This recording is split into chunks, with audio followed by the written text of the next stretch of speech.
오늘 하나님께서 우리에게 주신 말씀의 제목은 아수르의 멸망을 통한 깨달음이 있어야 합니다 라는 제목으로 함께 말씀을 나누겠습니다. 첫 번째 본문 나훔서 1장 1절에서 3절 말씀 함께 봉독하겠습니다. 시작. 니느웨에 대한 경고 곧 엘고스 사람 나훔의 묵시의 글이라. 여호와는 질투하시며 보복하시는 하나님이시니라. 여호와는 보복하시며 진노하시되 자기를 거스르는 자에게 여호와는 보복하시며 자기를 대적하는 자에게 진노를 품으시며 여호와는 노하기를 더디하시며 권능이 크시며 벌 받을 자를 결코 내버려 두지 아니하시느니라. 여호와의 길은 회오리 바람과 광풍에 있고 구름은 그의 발에 티끌이로다. 아멘. 두 번째 본문 나훔서 3장 1절에서 4절 말씀 봉독하겠습니다. 시작. 화 있을진저 피의 성이여 그 안에는 거짓이 가득하고 포악이 가득하며 탈취가 떠나지 아니하는도다.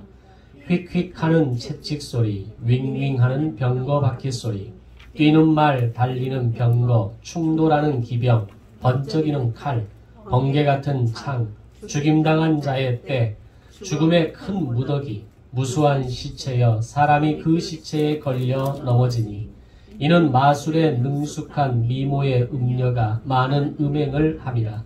그가 그의 음행으로 여러 나라를 미혹하고 그의 마술로 여러 족속을 미혹하느니라. 아멘. 기도하겠습니다. 하나님 감사합니다.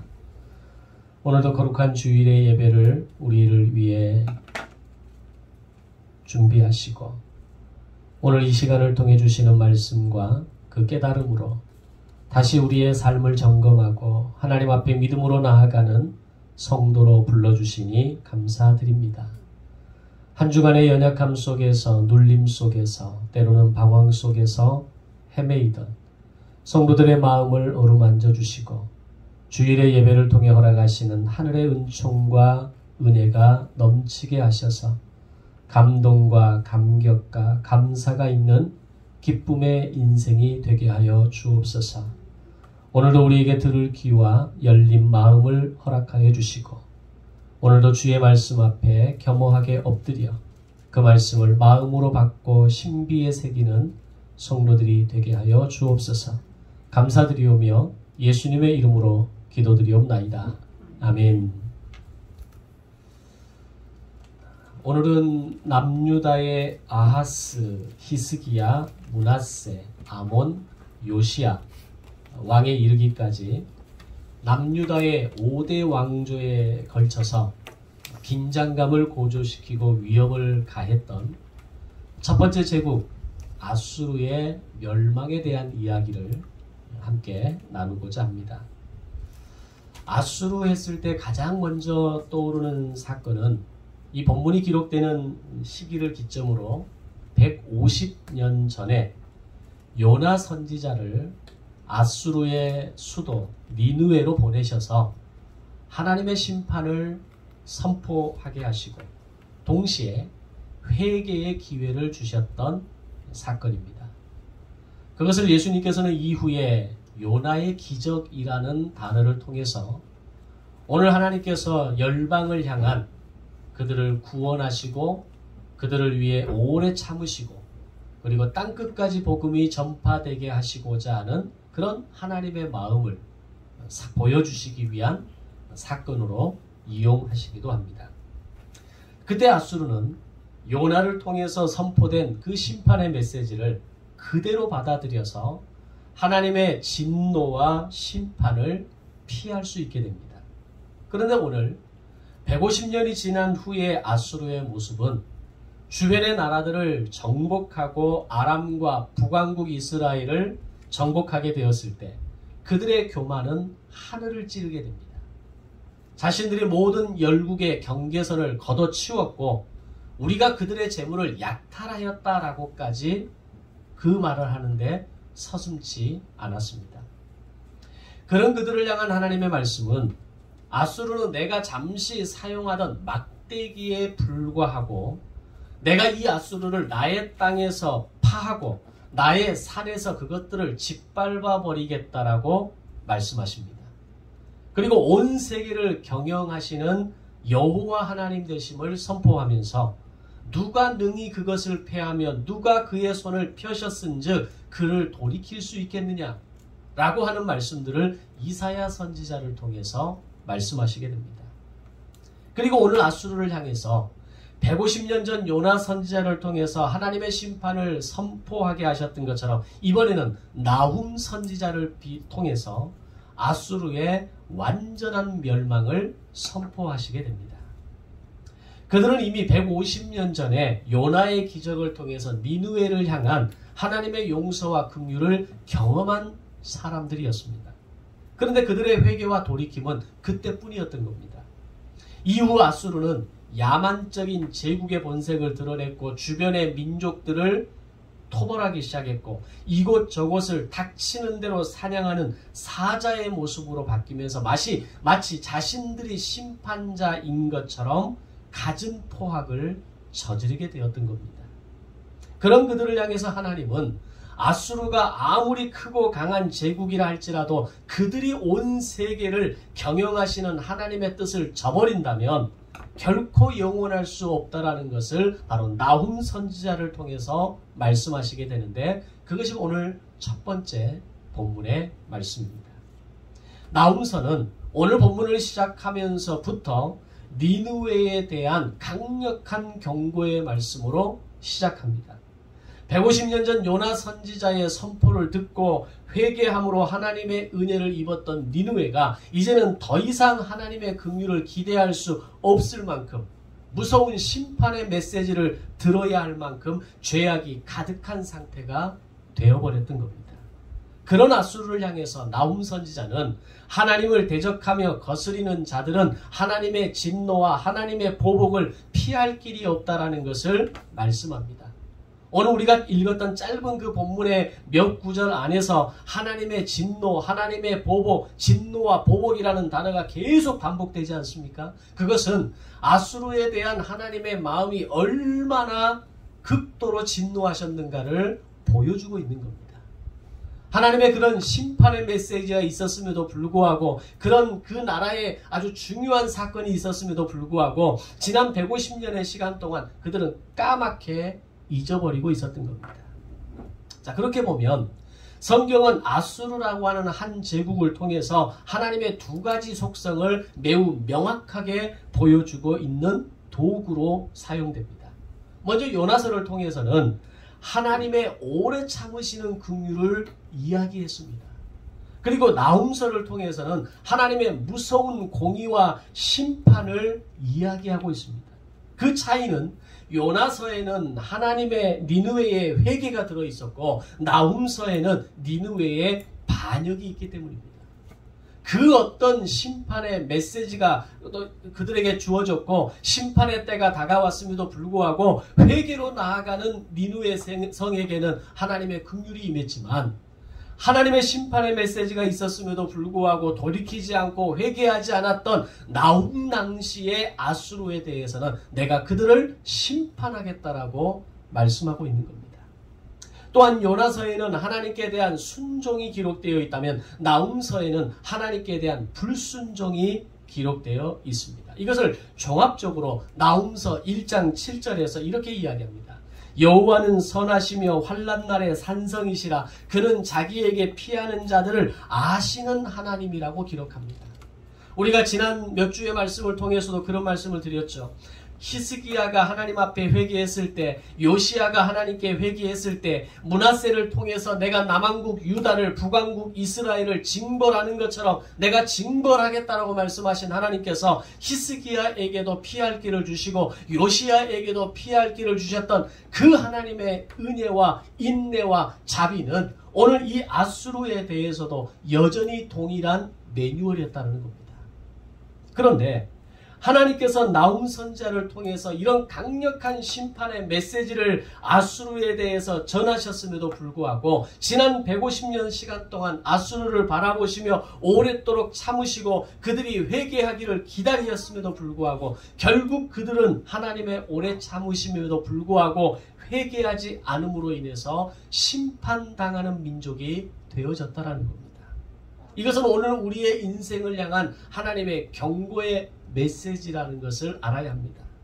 하나님은 오늘도 이 땅과 인생들을 향해서 오래 참으시고 그들이 돌이키기를 원하시고 그들을 구원하기를 원하시는 하나님이시지만 또한 이미 하나님을 아는 자가 되어서 우리가 하나님의 긍휼을 잊고 하나님을 구원받은 백성이 되었다 할지라도 나의 삶을 회개하지 않고 돌이키지 않는 삶을 살아간다면 공의의 하나님이신 하나님의 징계와 다루심을 피할 수 없다는 겁니다.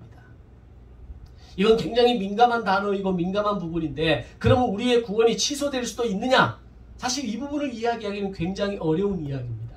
그러나 분명한 것은 내가 하나님을 아는 자이고 내가 하나님의 구원을 입은 자라 할지라도 오늘 나의 삶을 회개하지 않고 돌이키지 않고 점검하지 않았을 때에 오늘 내가 가지고 있는 하나님의 거룩한 백성으로서의 기쁨과 감격과 감동과 감사는 잃어버릴 수 있다는 겁니다.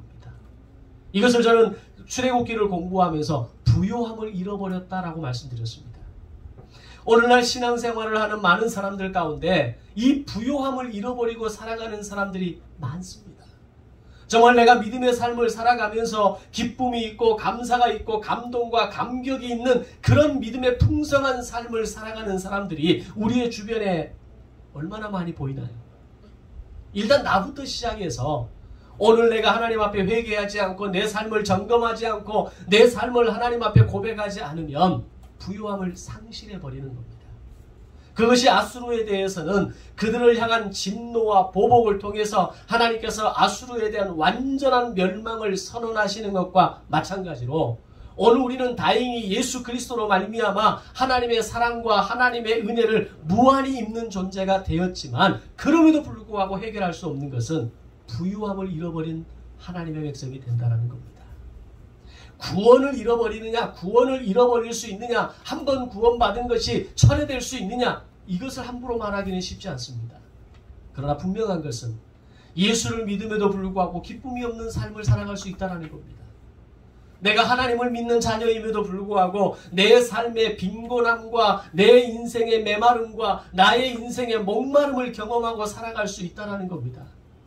그것이 어떻게 행복한 인생이라고 말할 수 있겠습니까? 우리가 인생을 살면서 그런 메마름과 목마름과 그런 인생의 허기와 어떤 그 질고를 경험할 때 나는 정말 행복하다라고 말할 수 있는 사람이 누가 있겠습니까? 세상 말로 하면 죽고 싶은 마음이 드는 겁니다.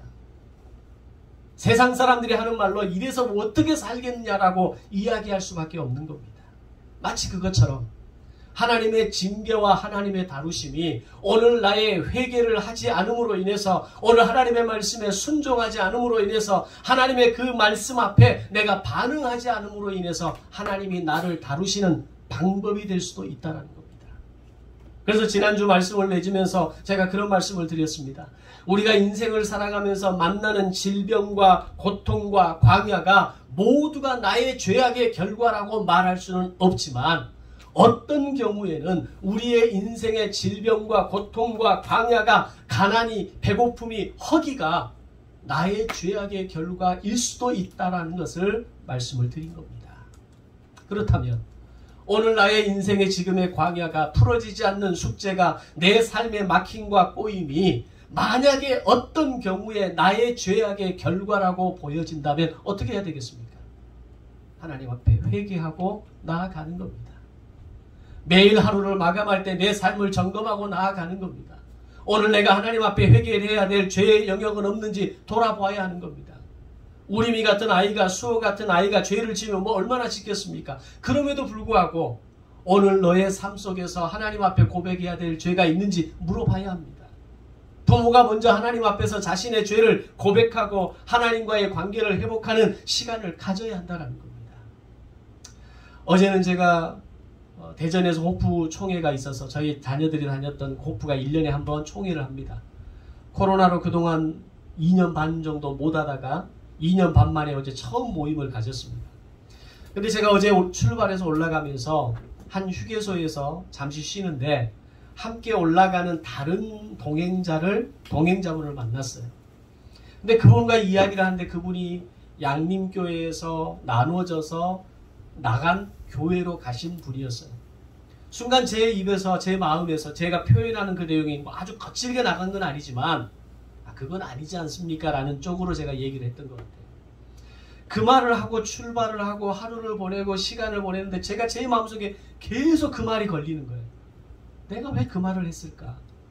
내가 왜 그 이야기를 그분에게 꼭 했어야만 했을까?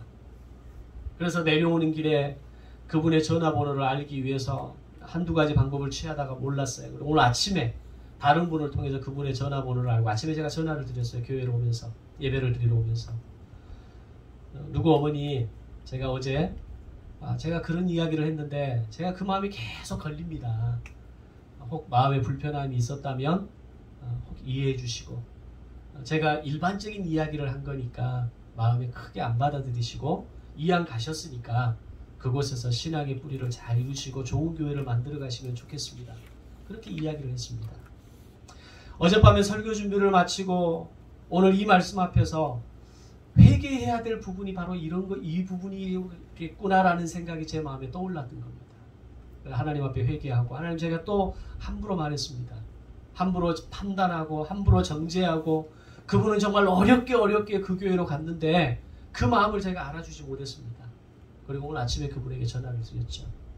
죄송합니다. 그리고 신앙생활 잘 하십시오. 혹 제 마음에 불편함이 있었다면 제 말에 불편함이 있었다면 이해해 주시고 또는 용서해 주시고 그렇게 해주셨으면 좋겠다고. 그런 거 아니라고. 자기도 충분히 알고 있고 자기도 충분히 느끼고 있는 부분인데 어쩔 수 없는 선택이었다라고. 그래서 아침에 잠깐 통화를 하고 그렇게 마무리를 했습니다. 하나님께 회개한다라고 하는 것은 우리가 어떤 큰 죄를 생각하고 어떤 정말 용서받아야 될 무서운 죄 앞에서 하나님 앞에 나를 내어 맡기는 그런 회개만을 이야기하는 것이 아니라는 겁니다. 생각나게 하는 죄, 내 마음에 계속 묶임이 있는 것들, 그런 것들을 하나님 앞에 고백하고 찾아가는 것이 바로 회개라는 겁니다. 어렸을 때부터 회개를 가르쳐야 합니다. 하나님 앞에서 오늘 너의 모습 앞에 점검해야 될 것이 없는지, 오늘 내가 하나님 앞에서 해결해야 될 나의 무거움은 없는 건지, 그렇게 회개함으로 나아갈 때 오늘 우리의 인생이 풀려가고 해결되어지고 하나님의 은총과 은혜가 가득한 기쁨의 인생이 되어지는 비결이 된다는 것입니다.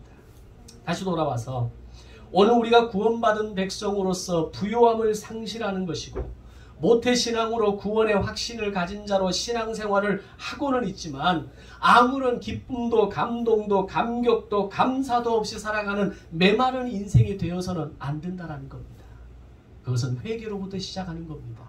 그것을 풀어가는 해법은 오늘 하나님 앞에 나의 연약함을 회개할 때 시작되는 기적의 출발이라는 것을 알아야 하는 것입니다. 따라서 오늘 우리의 인생의 감동을 회복하기 위해서 반드시 선행되어져야 될 것은 바로 회개로 돌이키는 시간입니다. 회개로 나아갈 때 우리를 향해 오래 참으시고 인자가 많으신 하나님께서 히스기야의 회개를 들으셔서 아수르를 물리치시고 요시야의 회개를 받으셔서 그를 향한 징계를 미루신 것처럼 우리를 용서하시고 우리를 끌어안으시고 오늘 우리에게 있었던 우리를 다루시고자 했던 그 징계를 미루시고 참으시는 하나님을 경험하게 되는 것입니다. 하나님은 물론 사랑이 많으신 분입니다. 인자가 풍성하신 분이십니다. 우리의 어떤 그 연약함도 끌어안을 수 있는 분이십니다. 그러나 동시에 그분은 공의의 하나님이시라는 것을 우리는 알아야 합니다. 죄를 싫어하시는 분이시고 내 삶이 죄 가운데 어둠 가운데 함몰되어져 가는 삶을 하나님은 싫어하시는 분이십니다. 그렇다면 그 하나님의 사랑과 용서를 기대하면서 동시에 그 공의의 하나님을 바라보면서 때로는 긴장할 수 있어야 됩니다. 때로는 우리의 삶을 움츠릴 수 있어야 합니다. 멈출 수 있어야 합니다. 돌이킬 수 있어야 합니다. 그것은 아수르를 향한 하나님의 징계와 심판의 메시지 앞에서 오늘 우리의 삶을 점검하는 출발점이 되는 것입니다. 다시 아수르 이야기로 돌아가겠습니다. 그런데 아수르는 요나를 통해서 놀라운 구원의 경험을 했음에도 불구하고 그 150년 전에 놀라운 역사가 있었음에도 불구하고 150년 만에 나훔 선지자를 통해서 다시 하나님의 심판의 메시지를 듣게 되었다는 겁니다. 이유는 회개가 없었고 돌이키지 않았고 더욱더 잔혹함으로 자신들이 가진 힘으로 주변의 나라들을 정복했기 때문이었습니다. 그런 아수르를 향해서 나훔 선지자는 본문 8절 9절 말씀에서 이렇게 말합니다. 니느웨는 범람하는 물로 진멸될 것이며 그들을 흑암에서 쫓아내시고 완전한 멸망으로 끝나게 될 것이라고 예언하게 됩니다. 여기서 범람하는 물이라는 말은 아수르의 멸망에 있어서 매우 중요한 키워드가 됩니다. 실제로 나훔의 예언대로 아수르가 멸망할 때 티그리스의 강물이 니느웨를 치고 그 강력한 성벽의 일부가 무너졌을 때 그곳으로 바벨론의 군대가 밀고 들어가서 결국 아수르는 멸망하게 됩니다. 그때까지는 아수르는 스스로 자만했습니다. 이 엄청난 성벽을 뚫고 우리를 공격할 수 있는 대상은 나라는 그 어느 누구도 없다라고 생각했던 겁니다. 근데 그 아수르의 성벽이 나훔 선지자의 예언처럼 범람하는 물이 성벽을 치고 성벽이 무너졌을 때 그 무너진 틈 사이로 바벨론 군대가 물밀듯이 밀고 들어와 아수르를 멸망시켰던 겁니다. 그렇게 멸망하게 된 아수르의 큰 성 니느웨는 티그리스의 강물이 완전히 덮어버렸을 때 그 위에 토사가 6m의 높이로 쌓이게 됩니다. 이후에 니느웨는 오랫동안 그 흔적을 발견할 수 없게 되면서 어느 때부터인가 과거의 어떤 그 화려했던 힘이 있었던 모습이 있었던 니느웨임에도 불구하고 니느웨 성의 이야기는 전설로 끝나버리게 됩니다. 한 시대를 호령했던 아수르의 수도 니느웨가 흔적도 없이 사라져버렸기 때문입니다. 그러다가 약 2500년의 시간이 지난 후 AD 1846년에 영국의 고고학자 레이어드라는 사람이 니느웨 성을 발견하게 됩니다. 흙을 파헤치고 전설을 따라서 그 지역을 파헤치다 보니까 6m 아래에 그 아수르의 성벽과 아수르 니느웨의 성읍이 그대로 남아있는 겁니다. 사람들의 기억 속에서 완전히 사라졌다가 다시 세상 밖으로 나오게 된 것입니다. 생각해 보십시오. 한때 제국을 이루었고 아람과 북이스라엘을 정복하면서 520년 동안 상아시아의 권력을 자랑했던 아수르가 사람들의 기억 속에서 사라진 채 2500년의 시간이 전설로 지나가다가 흙을 긁어내고 그 흙을 치우고 나서야 발견되는 치욕을 맛보게 되었다는 겁니다. 하나님의 진노와 보복은 무서운 겁니다. 아무도 자신들을 넘어서지 못할 것이라고, 아무도 자기들을 정복하지 못할 것이라고 자만했던 아수르를 하나님은 여지없이 땅속으로 묻어버린 겁니다. 그 이유가 무엇입니까? 바로 하나님의 세계의 경영을 인정하지 않았던 아수르에 대한 징계였습니다. 150년 전 은혜를 베푸셔서 심판을 거두시고 구원을 허락하셨지만 다시 포악자가 되어서 많은 나라들을 괴롭게 만들었던 죄악에 대한 하나님의 심판이었습니다.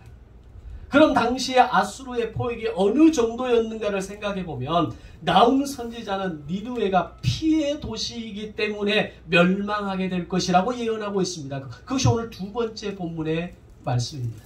생각해 보십시오. 한 도시를 향해서 피의 도시라고 명명한다라고 하는 것이 뭘 의미하는 거겠습니까? 피로 세워진 도시. 사람들을 잔인하게 죽이고 정복지들을 아주 그 포악함으로 잔인함으로 잔혹함으로 다스렸던 그 니느웨를 피의 도시라고 명명했던 겁니다. 포악과 거짓으로 가득했기 때문이고 마술과 음행으로 주변의 다른 나라들까지 죄악으로 빠지도록 만드는 나라였기 때문입니다. 실제로 아하스 왕 때에 아수르의 영향을 받은 남유다가 했던 일이 뭡니까? 각종 우상을 숭배하고 주술과 접신을 행하고 자기 아들을 인신제사의 제물로 드리는 행동으로 불 가운데로 지나가게 했고 큰 나무 아래에서 제단을 쌓고 제사를 드리는 행위를 저질렀다라고 아하스 왕에 대해서 소개합니다. 우리식으로 이야기하면 마을 입구에 큰 당산나무 아래에다가 제단을 쌓고 거기에 제사를 드리면서 분향함으로 우상을 섬겼다라는 이야기입니다. 그게 아하스 왕이 아수르에 의해 영향을 받아서 그 우상의 영향을 통해서 일어난 남유다의 모습이었습니다. 이게 남유다만의 문제였겠습니까? 아수르가 정복한 나라들마다 아수르의 포획과 포악과 제약과 마술과 음행으로 인해서 모든 나라들이 죄악에 빠지도록 조장한 결과였습니다. 그런 아수르를 향해서 나훔 선지자를 통한 하나님의 경고의 메시지는 피의 성, 피의 도시라고 부르시면서 이제 그들이 행한 죄악의 대가로 결국 니느웨가 피의 도시가 될 것이라고 말씀하시게 됩니다. 아마 니느웨는 지난 520년의 시간을 지나오면서 자신들의 제국은 영원할 것이라고 착각했을 겁니다. 아무도 자신들이 쌓아 올린 성벽을 넘어 들어올 수 없을 것이라고 상상조차 하지 않았을 겁니다. 그만큼 그들의 성벽은 높았고 견고했습니다. 그러나 아수르에 대한 종말은 급속하고도 갑작스럽게 다가오게 됩니다. 앞에서 말씀드린 것처럼 범람하는 물로 인해 성벽이 무너지고 그곳으로 물밑을 밀고 들어오는 바벨론을 당해내지 못하고 멸망하게 되었던 겁니다. 우리 가끔 유튜브를 통해서 또는 영상을 통해서 급류에 갑자기 불어남으로 인해서 계곡에 급류가 흘러내리는 장면 혹시 보신 적 있으세요? 상상할 수 없는 겁니다. 티그리스 유프라테스 강은 메소포타미아 문명의 중심이 되는 대강물입니다. 그 엄청난 강물이 한 번의 급류로 쏟아지면서 아수르를 밀고 들어왔을 때 그건 공포 그 자체입니다. 그냥 우리 광주천 나가서 광주천이 범람하는 그 정도를 상상하시면 안 됩니다. 티그리스 강은 대강입니다. 그 엄청난 강물이 범람하고 아수르를 침범하고 아수르의 성벽을 밀려왔을 때 그들이 할 수 있는 것은 아무것도 없었을 것입니다. 그런 아수르의 잔혹함이 어느 정도로 끔찍했는가를 보면 두 번째 본문 3장 18절 19절 말씀을 보면 당시 이 아수르 제국의 멸망은 고대 근동 많은 나라들이 박수를 칠 만큼 기쁜 소식이었다라고 성경은 기록합니다. 생각해 보세요. 누군가의 아픔과 상처를 보고 박수를 치며 좋아하는 경우는 거의 없습니다. 얼마 전에 아베가 총격을 당했을 때 물론 아베에 대한 미운 마음이 있지만 그 아베의 죽음 그 자체로 우리가 박수를 치고 환영하지는 않습니다. 안타까운 마음이 있죠. 그런데 아수르는 그 멸망 앞에서 멸망을 지켜보는 주변의 수많은 나라들이 박수를 치며 환호했다는 이야기입니다. 왜냐하면 오랜 세월 아수르가 제국주의를 펼치면서 그 500년의 시간 동안 매우 잔인한 방법으로 주변의 나라들을 통치했기 때문입니다. 그들은 자신들이 가진 힘만을 믿고 약하고 힘없는 나라들을 짓밟기 시작했던 겁니다. 그런 아수르의 왕들의 교만과 잔인함이 어느 정도였는가를 기록하는 한 역사서의 기록을 보면 이렇게 기록합니다. 아슈르 나시르팔 왕은 이렇게 말합니다. 짐은 잔인하고 전쟁에서 선두를 달리는 온 천하의 왕이며 굴복하지 않는 자들을 모두 짓밟아버리고 온 세상 사람들을 내 손아귀에 넣었느니라. 살마네셀 왕은 이렇게 말합니다. 나는 온 백성의 태양이며 온 나라의 군주이다. 디글랏 빌레셀 왕은 이렇게 말합니다. 내 손은 42개 나라들과 그 왕들을 정복했고 그들을 강력한 내 통치하에 눌러 놓았다. 사네립 왕은 이렇게 말합니다. 나는 공포로 온몸을 감싼 힘이 센 영웅이다. 에살핫돈 왕은 이렇게 말합니다. 나는 모든 것을 삼켜버리는 꺼질 줄 모르는 불이며 적국의 땅을 몽땅 파괴해버리는 가차없는 무기이다. 아슈르 바니팔 왕은 이렇게 말합니다. 나는 들판을 피로 가득 채우는 무시무시한 태풍이다. 역사가 기록하는 이야기들입니다. 아수르 왕들이 얼마나 교만했고 세상의 열방들을 얼마나 짓밟았는가를 그들의 이 한 문장 한 단어를 통해서 우리는 느낄 수 있는 겁니다. 그런 아수르가 무너졌을 때에 주변의 사람들이 박수를 치고 그들이 아수르의 무너짐을 환호하면서 드디어 아수르가 멸망했다라고 그들은 기뻐했던 겁니다. 과거 일제가 전쟁의 패배를 선포하고 모든 일본의 그 군합발 속에서 죽어갔던 희생당했던 그 수많은 나라들이 대한민국을 비롯한 그 수많은 나라들이 환호했던 것은 일본의 제국주의 앞에서 그 제국주의의 군합발 속에서 희생당한 모든 나라들이 기뻐하며 박수를 쳤던 것과 같은 겁니다. 제국주의는 그런 겁니다. 사람들을 짓밟고 약한 사람들을 짓누르고 그들을 마음대로 죽일 수 있다라고 생각하는 것이 제국주의의 본성인 겁니다. 아수르가 그랬습니다. 그렇게 교만함을 자랑하고 잔인함을 마음대로 부렸던 아수르를 하나님은 피의 성, 피의 도시로 만들겠다라고 말씀하시고 그들을 진멸하겠다라고 하나님의 진노, 하나님의 보복, 하나님의 보복, 하나님의 진노 이 단어를 계속해서 반복하시면서 내가 그들을 반드시 진멸하겠다라고 말씀하신 겁니다. 그토록 화려했고 웅장했던 니느웨 성은 순식간에 피의 성으로 바뀌게 되고 악기 소리에 흥이 넘치던 성 안의 잔치 소리는 순식간에 사라져버리고 사륙당하는 소리가 온 성에 가득하게 되면서 왕과 귀족은 죽고 백성들은 도망가기에 급급하게 됩니다. 그렇게 죽어가는 니느웨 사람들을 보며 사람들이 박수를 쳤다는 이야기입니다. 그렇게 무너지는 니느웨 성을 바라보며 사람들이 환호했다는 이야기입니다. 오늘 이것이 우리에게 주는 중요한 메시지는 하나님이 공의의 팔을 펴시면 그 어느 누구도 그 팔을 벗어날 수 없다는 것을 알아야 합니다. 하나님은 인자가 풍성하시고 사랑과 긍휼이 풍성하신 사랑의 하나님이시지만 동시에 무서운 진노로 심판하시는 공의의 하나님이시라는 것을 우리는 잊지 말아야 할 것입니다. 아수르에게는 150년 전 요나를 통해서 긍휼과 자비를 베푸셨고 그 이전부터 멸망까지 520년의 시간 동안 기회를 주셨으며 더 놀라운 것은 그때 그래도 한때 하나님의 은혜를 입고 하나님이 쓰시는 진노의 막대기로 쓰임받았던 걸 생각해 본다면 그들에게는 엄청난 기회와 시간이 주어졌다는 것을 우리는 알 수 있는 겁니다. 결국 그들은 스스로의 교만과 악행으로 완전히 폐허가 되고 다시는 재건할 수 없을 정도로 멸망하고 6m 토사에 갇혀서 2500년의 시간 동안 사람들의 기억 속에 사라져버린 모습이 되었던 겁니다. 이것이 바로 하나님의 공의이고 하나님의 심판이고 하나님의 진노의 결과라는 것을 알아야 합니다. 이런 무서운 공의의 심판을 바라보면서 오늘 우리의 믿음의 현장을 점검하고 나의 믿음의 삶의 태도를 점검하고 돌아볼 수 있어야 하는 겁니다.